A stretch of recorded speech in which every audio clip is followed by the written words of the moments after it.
Bueno, tenemos el gusto de terminar esta jornada convocada por INCUNA, un viejo amigo de las causas que se relacionan particularmente con el patrimonio industrial en el mundo y aliado para algunos asuntos que no son comunes en materia de los estudios del paisaje.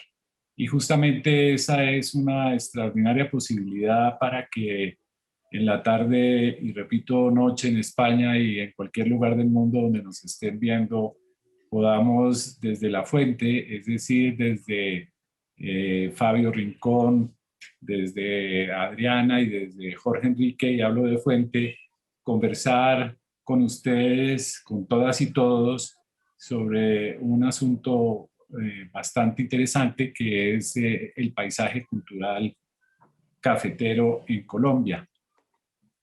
Las personas que están aquí y que acompañaremos esta tarde tienen el doble privilegio de ser investigadores además, pero de haber sido en sus orígenes más o menos hacia finales del siglo XX en la posibilidad de redimir este territorio. Y cuando hablo de territorio me refiero a una región mayor del centro-occidente colombiano que denominamos la región cafetera o eje cafetero. Aquí, repito, hay promotores y personas que hicieron parte de este proyecto antes de la denominación Paisaje Cultural Cafetero, estimada por la UNESCO en 2011. Miguel, no sé si quieras agregar algo y yo entro a presentar a nuestro primer invitado, Fabio Rincón. Sí, bueno, yo únicamente comentar y agradecer vuestra presencia y la disponibilidad para estar en este workshop, ¿no? En este encuentro titulado genéricamente Patrimonio con Gusto y que hoy específicamente se dedica al café. Estamos ya con ansia y atentos a todo lo que podáis exponer, que seguro que será de gran utilidad para todos nosotros, y no solo me refiero aquí en España, sino en Europa, que siguen muchas personas después este canal. Bien, Miguel, muchas gracias. Entonces, iniciamos la tarde de hoy con la exposición, la intervención de nuestro querido amigo Fabio Rincón Cardona. Fabio es sociólogo, máster en gestión cultural universitaria de Cataluña, España. Es doctorado en estudios territoriales de la Universidad de Caldas en Colombia, director de la Cátedra UNESCO de Gestión Integral del Patrimonio de la Universidad Nacional de Colombia en Manizales y coordinador del Observatorio para la Sostenibilidad del Patrimonio en Paisajes. Hay que agregar adicionalmente que, como lo indiqué al principio, este equipo de personas que nos acompaña fueron promotores de la idea de paisaje cultural cafetero para el caso de Colombia. Adicionalmente, pues hay que hacer referencia también a que Fabio hace parte de un proyecto académico bastante difundido en el caso de nuestra Universidad Nacional de Colombia y del escenario colombiano, por ser la primera, digamos, carrera de formación profesional que hace referencia a la gestión cultural y comunicativa, asunto que ha sido clave no solamente en el desarrollo académico, sino también en el desarrollo justamente de la consideración del paisaje cultural cafetero y la gestión del conocimiento, en este caso la gestión de la cultura. Así que, Fabio, bienvenido, y el escenario es absolutamente tuyo, y por supuesto de nuevo bienvenida Adriana y bienvenido Jorge Enrique. Gracias, Andrés, muchas gracias por tu presentación, y a todo INCUNA, muchas gracias por tenernos presentes en este importante evento. Para nosotros, como paisaje muy importante y como grupo, el tema que vamos a abordar, no, no quiero dejar pasar la ocasión, primero que todo, por agradecerles a todos ustedes, a Miguel, a Andrés, a todo INCUNA, esta invitación. Yo no presentaré más específicamente el tema de paisaje, sino un modelo explicativo que me parece ya el tema de paisaje cultural cafetero tanto Adriana Gómez, arquitecta, como Jorge Enrique Osorio, pues entrarán más en detalle. Voy a empezar a compartir pantalla de una vez para que veamos el tema. Presentaré entonces la construcción de un modelo explicativo territorial sobre las configuraciones y sobre todo las implicaciones del paisaje agroproductivo cafetero como patrimonio cultural de la humanidad. Lo primero que quiero presentar como telón de fondo, que ha sido como una de las inquietudes últimamente, es esta posibilidad de ver el patrimonio y ver el paisaje. Y decir, como dicen los semiólogos, que es el punto de vista el que crea el objeto. Esto va a ser muy importante porque precisamente voy a poder explicarlo más en detalle. Somos nosotros los que vemos el paisaje y lo creamos, pero depende de cómo lo hagamos. Este modelo explicativo territorial trabajó categorías concretas como fueron las de paisaje agroproductivo, patrimonio, territorio y territorialidad. Pude hacer una pasantía en España viendo los paisajes de la uva y del olivo en Jaén y el de la uva también en España, y viendo también el tema del agave en México y naturalmente en Colombia. La temporalidad fue coger desde el 2000 hasta el 2010 todo el tema de predeclaratoria y coger del 2010 al 2015, hoy en día todavía pues le sigo trabajando, diríamos hasta el 2020, la postdeclaratoria. La unidad socioespacial que se tomó como trabajo fue la finca. El trabajo de campo ya, además de lo que se hizo de pasantía, se hizo en Caldas, en los municipios de Neira, Pueblo Rico y Felicia, y en el departamento de Quindío, de Encircasia, La Pola y Pinares. Se trabajaron las dimensiones que les voy a mostrar y las territorialidades institucionalista, académica y de colectivos sociales. A ver, lo que más me parece interesante definir y que va a ser mucha insistencia es que se diferenciaron los modelos miméticos descriptivos del explicativo.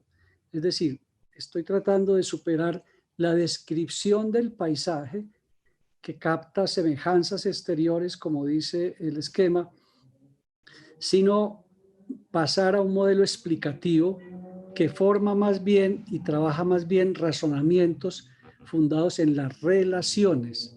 Y ese tema de relaciones y lo que definen las relaciones es el que más me interesa presentar hoy. Como dije, pues se trabajó todo el tema del paisaje agavero, todo el tema del paisaje del olivo y el paisaje de la uva en España, pero pues solamente presento estas fotos porque no voy a quedarme en el tema de específicamente el paisaje cultural cafetero, ya que Adriana y Jorge Enrique, los que continúan en la exposición mía después de mi exposición, pues lo harán mucho mejor que yo y son los especialistas en el tema, más aún en el tema de arquitectura. La pregunta que yo me hago es, ¿cómo conocer un paisaje agroproductivo? La pregunta que yo quiero que ustedes tengan, los oyentes y las personas que están en este momento, si yo voy a conocer, si yo voy a explicar un paisaje agroproductivo, y esto no es solamente para el café, se puede aplicar para cualquier paisaje agroproductivo.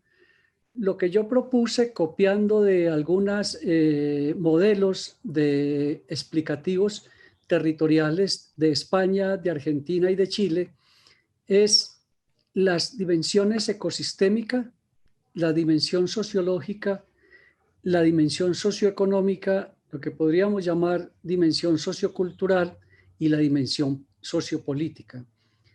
Todo el esquema de Venn quiere decir que ninguna define el paisaje, sino que lo conforma. Vamos a verlo más en detalle. Yo explico el paisaje y lo puedo conocer obligatoriamente teniendo en cuenta la dimensión ecosistémica. Es imposible yo conocer un paisaje agroproductivo, hablar de paisaje agroproductivo, si no tengo en cuenta el relieve, si no tengo en cuenta la biodiversidad, si no tengo en cuenta el suelo, la flora, todo ese tema que se habló esta mañana incluso de balance energético, la biomasa, naturalmente la altitud, la hidrología, el clima, la biota, la fauna, todo el tema de contaminación y en general la geomorfología. Es decir, vamos a ver los componentes generales obligatorios si yo quiero hacer, si yo quiero conocer, si yo quiero explicar el paisaje agroproductivo. En él, naturalmente, intervienen disciplinas como son la biología, la ecología, la geografía, la agronomía y, naturalmente, disciplinas que estudian el paisaje.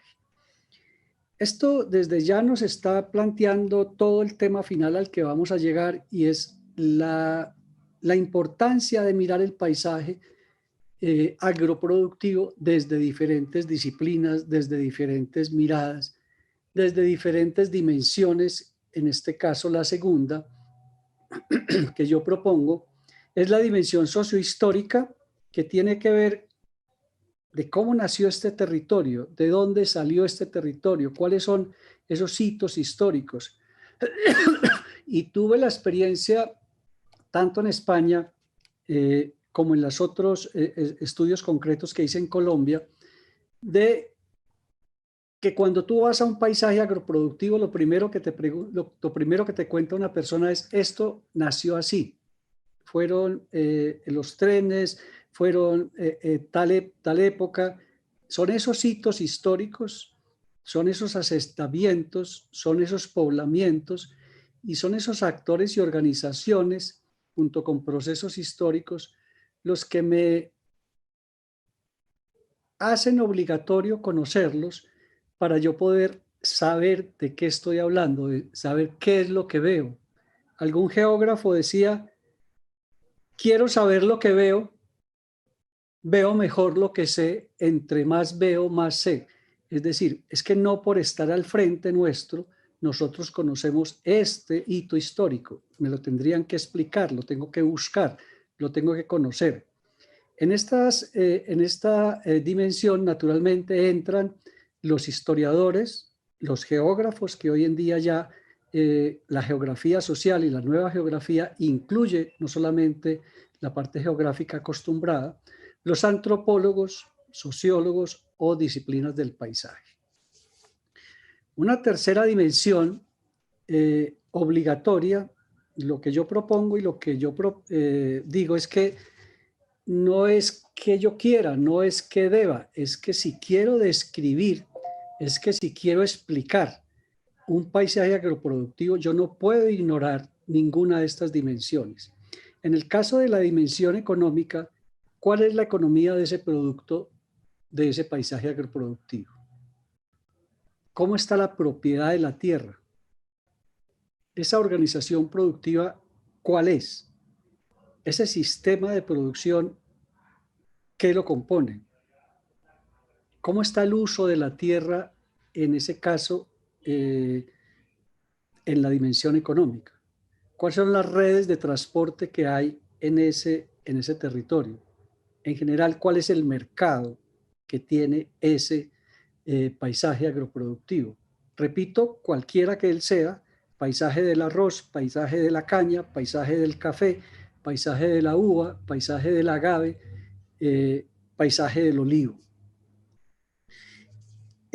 La otra dimensión absolutamente importante, necesaria y, como repito, obligatoria, es yo tener conocimiento, y si no lo tengo, averiguarlo, de el patrimonio cultural y natural que tiene ese paisaje. ¿Cuáles son esos signos? ¿Cuáles son esos símbolos? ¿Cuáles son esos mitos, esos ritos, esos sentimientos? ¿Cuál es esa arquitectura? ¿Cuáles son esas percepciones? ¿Cómo está el tema de turismo? ¿Cuáles son esas representaciones que tiene ese paisaje? Es decir, cómo se mira en la literatura, cómo se mira en la música, cómo se ve o se ha reflejado en la cuentística, etcétera. ¿Qué memorias y qué creencias, es decir, las expresiones culturales que tiene ese paisaje? Las disciplinas que intervienen, naturalmente la gestión cultural, la antropología se ha ocupado de esto, la sociología se ha ocupado, la administración turística lo ha empezado a ver, los estudios de patrimonio, naturalmente ustedes los arquitectos, la psicología, el turismo, las disciplinas del paisaje, como la arquitectura del paisaje lo han empezado a tener en cuenta y la biología. El otro componente quinto, y no por último, este es el más importante para mí, fue el componente para mí novedoso, porque las metodologías que yo conocí anteriormente de caracterizar los paisajes agroproductivos no lo incluían o no le daban la importancia que le estoy dando. Es decir, la dimensión sociopolítica. ¿Cuáles son las estrategias y los dispositivos institucionales que tiene ese paisaje? ¿Cuáles son los planes de gestión? ¿Cuáles son las directrices territoriales que existen en ese paisaje agroproductivo? ¿Cuáles son las relaciones entre esos actores? ¿Cómo se constituye ese sistema de información dentro de ese paisaje? ¿Cómo están las políticas de ordenamiento? ¿Cuáles son esos grupos sociales? Si yo no tengo claro para describir, miren que estamos hablando de descripción solamente, no estamos hablando de explicación, sino de descripción. Yo no puedo omitir ninguno de estos componentes. Es verdad que dadas nuestras disciplinas y nuestras limitaciones, pues no tenemos toda la información. Pero para yo poder decir que este paisaje agroproductivo tengo que tener en cuenta. Esto hasta aquí sería relativamente importante y difícil, pero es todavía más importante y más difícil lo que se viene, y es explicar. De nuevo, vuelvo a mostrar que describir no es explicar. Explicar es mirar los razonamientos de las relaciones, de las semejanzas. Es mirar de forma depurada esas relaciones que definen esos objetos. Y son los principios de esa explicación los que para el autor que yo tomé en cuenta, el sociólogo Pierre Bourdieu, son tenidos en cuenta. O sea, son las relaciones. Yo voy a presentar 3 tipos de relaciones: de efecto positivo, de efecto negativo, las cafés, de efecto indiferente, las azules. Y voy a presentar 3 situaciones: roja, la de emergencia, una situación de presión directa, la gris, y una de presentación indirecta, la naranja. Empecemos una por una. El paisaje cultural cafetero tiene en este momento, dada su dimensión sociopolítica y las directrices territoriales, una situación de emergencia con respecto a la dimensión ecosistémica.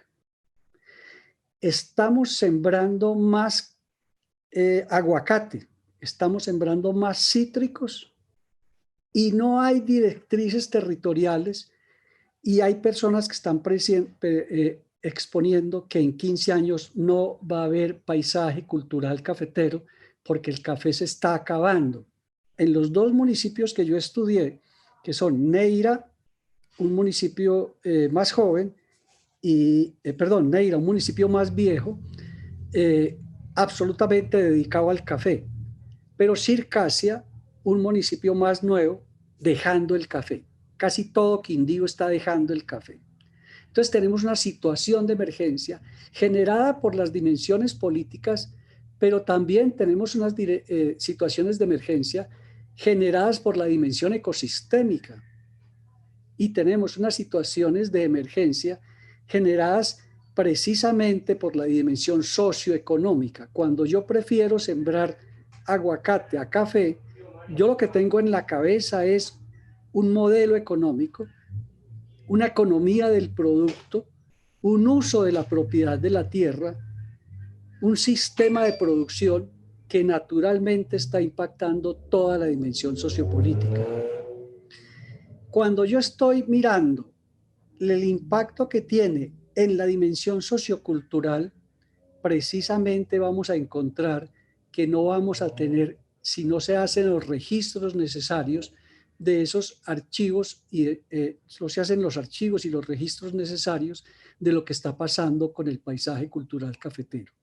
Y si yo no tengo claro el impacto que puede tener esa dimensión sociopolítica con esas directrices territoriales, con esos dispositivos y estrategias institucionales, como puede ser durante muchos años prohibir el mercado de la guadua, yo estoy impactando la dimensión sociocultural. Es decir, lo que estamos viendo en este momento ya no es una descripción del paisaje cultural agroproductivo cafetero. Lo que estamos viendo es una explicación de cómo está hoy el paisaje cultural cafetero, el paisaje agroproductivo cultural cafetero. Y eso nos permite un modelo territorial.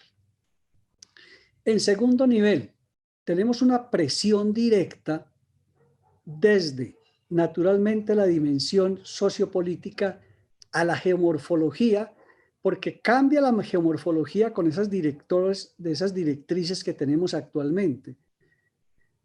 Cambia la flora, cambia el clima, cambia la hidrología. Se ha visto que en Chile los cultivos de aguacate han secado los ríos.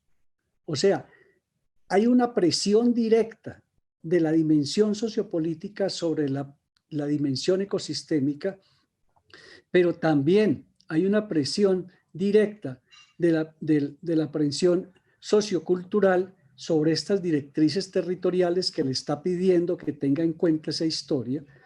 Y hay una presión directa también del modelo económico sobre esa dimensión ecosistémica, y naturalmente estamos impactando la dimensión sociocultural con estas acciones. Lo que el modelo está presentando son alertas, lo que el modelo está presentando es una lectura actual, lo que el modelo está presentando es una posible mirada que tengamos más precisa y desde diferentes disciplinas del paisaje. Hay una presión indirecta, yo la dejo acá casi que para hacer un ejercicio, cometiendo prácticamente un error, y es que la presión indirecta solamente es de la dimensión sociopolítica con la dimensión sociocultural. Cuando presento esto con más tiempo, construyo con las personas de la comunidad, construyo con los expertos, construyo con otros grupos sociales o de planeación cuáles son esas presiones. Aquí la pongo simplemente como un ejercicio de un error, de creer que solamente hay una presión indirecta desde la dimensión sociopolítica. Claro que hay una presión indirecta desde la dimensión socioeconómica, desde la dimensión socioeconómica principalmente, y la dimensión sociopolítica de las otras tres dimensiones. Presento un efecto positivo cuando se tienen balances, cuando se tienen relieves adecuados, cuando se tienen suelos adecuados sobre el mercado, cuando se tienen suelos, flora y fauna protegida sobre la economía del producto. Hoy en día se está pagando un café especial porque precisamente tiene un respeto por esa dimensión ecosistémica. Ahí habría precisamente un efecto positivo. Hay un efecto positivo cuando yo hago registros, archivos de cómo se dieron esos asentamientos en todo lo que hemos visto de expresiones culturales. Y esas expresiones culturales, ¿cómo ven precisamente esa dimensión sociocultural? Y hay un efecto positivo de lo que es la dimensión sociocultural cuando yo le pido a las personas que están haciendo políticas de ordenamiento y les explico y les sé mostrar en qué van esas directrices territoriales si tienen en cuenta esa dimensión sociocultural. Y hay naturalmente relaciones de nuevo, porque hemos dicho que el modelo se basa en relaciones, de efecto negativo de esa dimensión sociopolítica al no tener en cuenta esos poblamientos y invadir sin ese respeto de esa dimensión sociopolítica y de ese modelo económico sobre la dimensión sociopolítica, de esas capacidades y relación de los actores con respecto a la dimensión ecosistémica, porque no tenemos grupos que respeten o que empiecen a hacer programas de patrimonio, como se ha visto, digamos, precisamente, de custodios del territorio, en donde es esa dimensión sociopolítica, es esa capacidad de relación de los actores las que empiezan a manejar de la mejor manera ese ecosistema o esa dimensión cultural o precisamente esa dimensión socioeconómica. Y hay una relación, llamémosla indiferente, por ponerlo de alguna manera, entre la relación ecosistémica y de alguna manera los procesos históricos, porque así sea que no queramos y no conozcamos nosotros esa flora, esa fauna, esa biodiversidad, de todas maneras el proceso histórico va a dejar registro de ellas. Es decir, este modelo está planteado y estas diferentes colores de impactos están con respecto al paisaje agroproductivo cafetero en este momento y principalmente en las veredas de los municipios que estudié a mayor nivel, como son Neira y Circasia. Pero sirve, y lo propongo como posible modelo, para analizar, dependiendo del estado histórico, cada paisaje agroproductivo va a tener impactos, relaciones distintas. De nuevo pongo las situaciones de emergencia porque son las más importantes. Si podríamos, no tengo más tiempo, pero podríamos hacer mucho más énfasis de todo lo que ha significado estas situaciones de emergencia y cómo se llevan a cabo en este momento en el paisaje. Es entonces esta situación, esta es la situación que tenemos. Esto es lo que posibilita explicar un paisaje agroproductivo.